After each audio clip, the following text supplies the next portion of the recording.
So before we get to some news stories, let's do this. Greg's Leftovers. All right, it's Leftovers. This is where I read the jokes that we didn't use this week.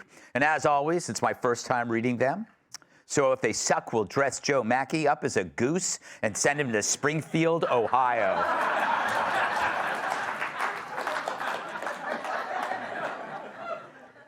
So today is Friday the 13th.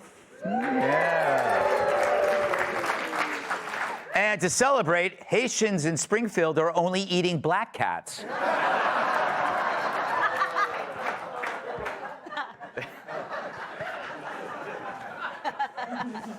Donald Trump told the New York Post that he is done debating and will not do another. We're still waiting on a new offer, however, from his opponent.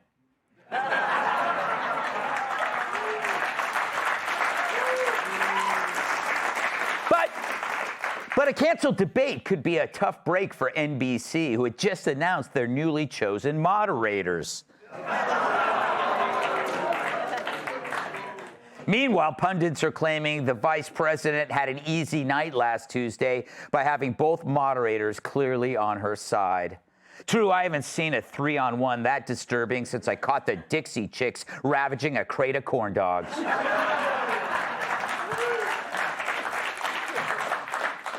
Given the backlash over their perceived bias, ABC denies giving Kamala Harris the debate questions in advance, claiming they just gave her the answers. Yeah, I know. We're hitting them all. Osama bin Laden's supposed dead son is said to be running Al-Qaeda. Well, oh yeah? We got a dead guy running this country. In your face! In your face, Al-Qaeda!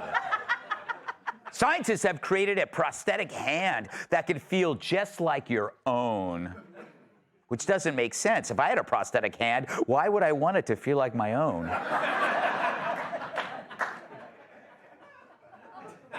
Tom can't laugh at that as a Catholic. A Venezuelan gang has taken over a hotel in El Paso, Texas. On the bright side, the continental breakfast now includes a live cockfight. Finally. Took us 3 days. A spa in Miami has debuted a robot massage table. Unfortunately, its idea of a happy ending is sticking a USB cable up your ass. Actually, this robot masseuse can simulate the techniques of a real therapist, including a human thumb, a cupped hand, and an elbow. It's also been programmed to say, I'm not supposed to do this, but... Taylor Swift announced her plans to vote for Kamala Harris. Apparently, the singer wanted to show that she can make bad choices about women, too.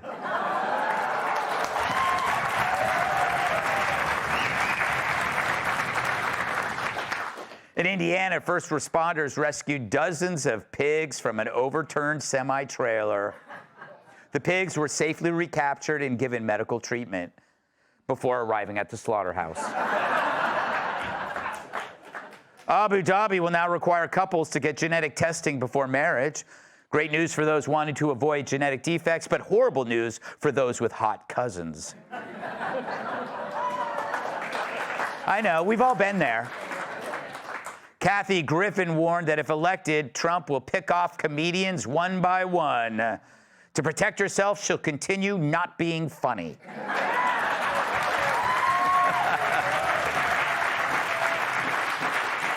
Apparently, millennial women are throwing themselves success showers instead of baby or bridal showers to celebrate professional achievements. The achievement most cited, dying alone.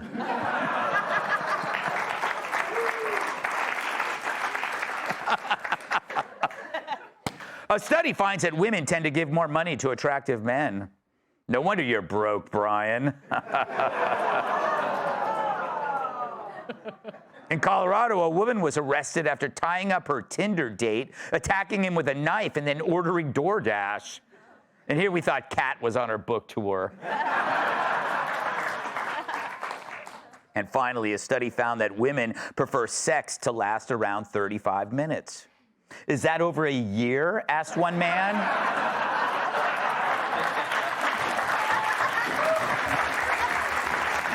Yeah. All right.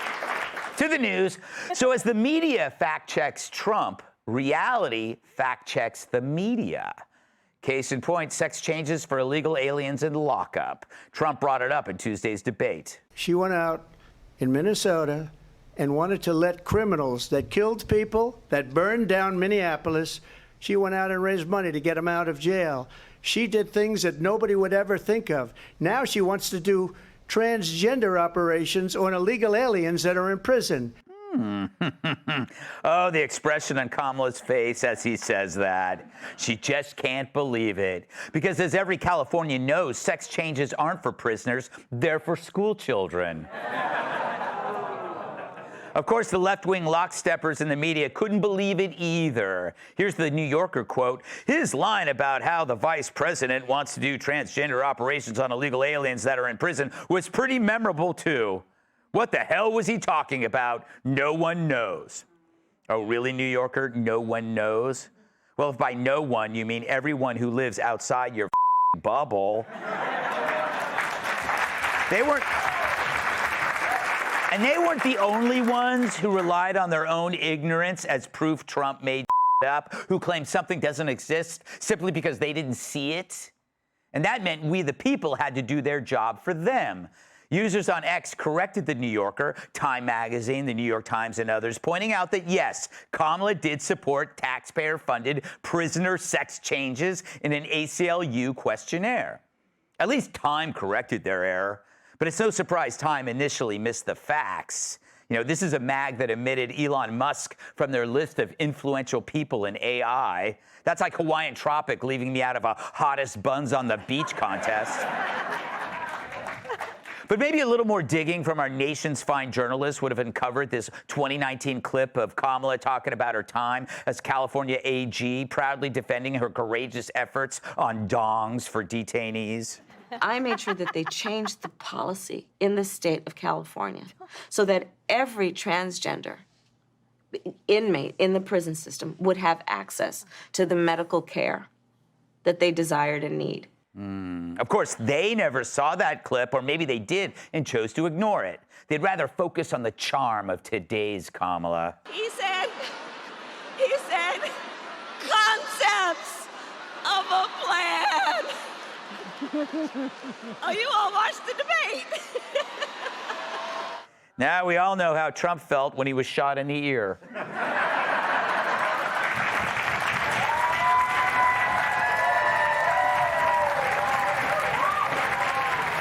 I mean, imagine listening to that voice for 4 years. It's enough to make you want to knock up your nanny. Now, this story captures leftism in its full glory. It isn't just paying for other people's sex changes, it's illegals. And not just illegals, it's inmates. And not just inmates, it's also detained criminals. What's next? We pay for the sex changes of their pooch? I always knew Fido was a Fiona. But much like everything the Democrats stand for, the media chooses to ignore it on purpose. Take Cam's running mate, Minnesota Governor Tim Walz. Under his watch, at least 5 male inmates have been transferred to a Minnesota women's prison, including 2 convicted pedophiles. So as the media portrays Walz as a defender of women, an example of new masculinity, he's shipping male sexual predators into women-only facilities. And just take a look at these stunners, huh? If that's female, then Walz is a war veteran.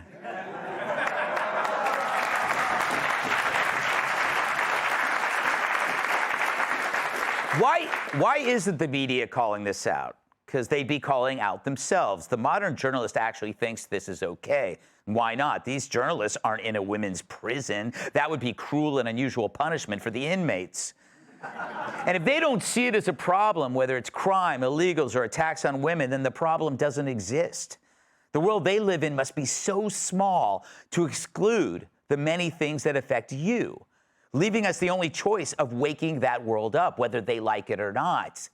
You know they're going to hate you anyway, so you might as well vote for the person they hate most. Period. Tommy, I love how, like, the New Yorker prides itself on its meticulous fact-checking, and yet it was the yahoos on X that are fact-checking them.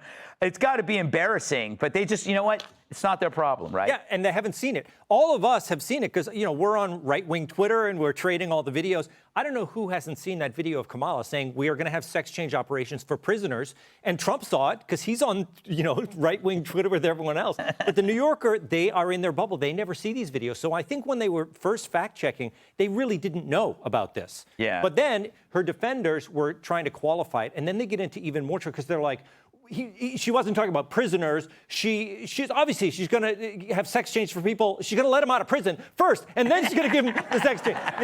It's like you can't get out of it. But yeah. I love how these people, they always say the same thing when they're talking. Like they say, well, what man would transition just to get in a woman's space? That's not going to happen. And it's like, have you ever met any dude? Yeah. It's like, imagine if you lived next to a sorority and they were like, you can live at the sorority, but there is a catch. You're going to have to wear a dress. Yeah. And the guy's like, what, a dress of razor blades? And they're like, no, just a dress. A dress of barbed wire? What's the catch? Haven't everybody seen Bosom Buddies? I wanted to be that. I even wanted to be that other guy, not Tom Hanks, but the other guy.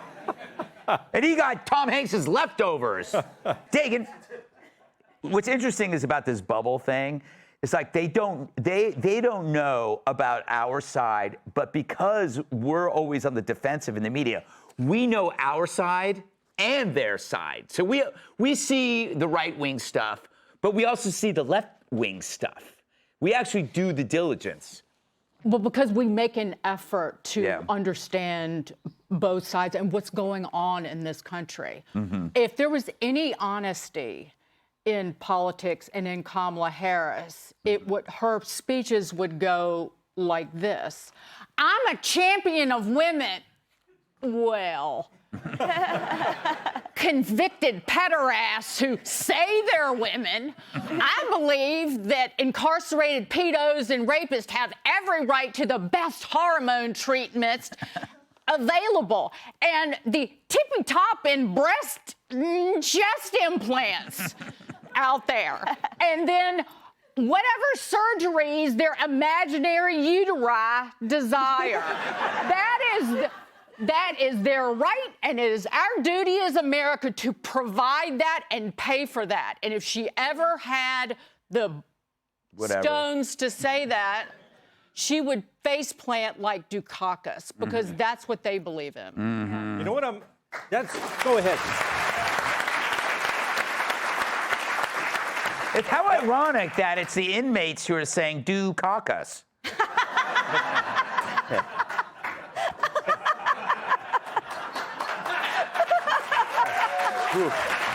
Thank you. That's good. I worry sometimes about myself. Right, Tom? Why did I think of that? I don't know. I was gonna say I was impressed with Dagan's entire speech there, but most impressed by her correct Latin plural of uterus. All right, because I have one. Andrew, so it is kind of amazing that we've come this far that we're actually talking about something like this. And it was interesting. The defensiveness of the liberals on Twitter didn't believe this story was real. Yeah, that's the funniest part is that what they did was they went through Trump's debate performance and they tried to pick the craziest things, right? That no way this is so out there. So they automatically went to this story because they're like, look at how nuts this is. And it turns out to be true. Yes. And you know what? But this is actually personal to me. Not on that level. We're not Dukakising or any of that. But so I get all my news from food websites, right? Yeah. Because everything comes back to food. Well, one day I'm scrolling and I see BLTs unite. I'm like, oh God, I love this. Who doesn't love a BLT? And suddenly this story comes up in celebration. This was a long time ago. Let me tell you, BLTs unite is actually bisexual trans lesbians who are married. Wow. It's called a BLT. Wow. So, I don't know whether I just ruined the sandwich or I made it a lot better. I'm going to look at mayonnaise so differently now. Exactly. Yeah, there you go. So I I actually came across this story and I knew about it, so I knew right off the bat that this was true. But this is the grass is blue type of situation, right? So what they're going to do is one person says the grass is blue. They say, no, it's green. Everyone says, the media said it's blue. It's blue. And then within 2 weeks, you start saying the grass is green. You're a racist, fascist, and everything else in the book. Yeah. What do you say? Emily, it seems like it's left to just regular people to do the work of journalists at this point. Like they wouldn't, this story never would have, they would have just been happy to call Trump a liar on this.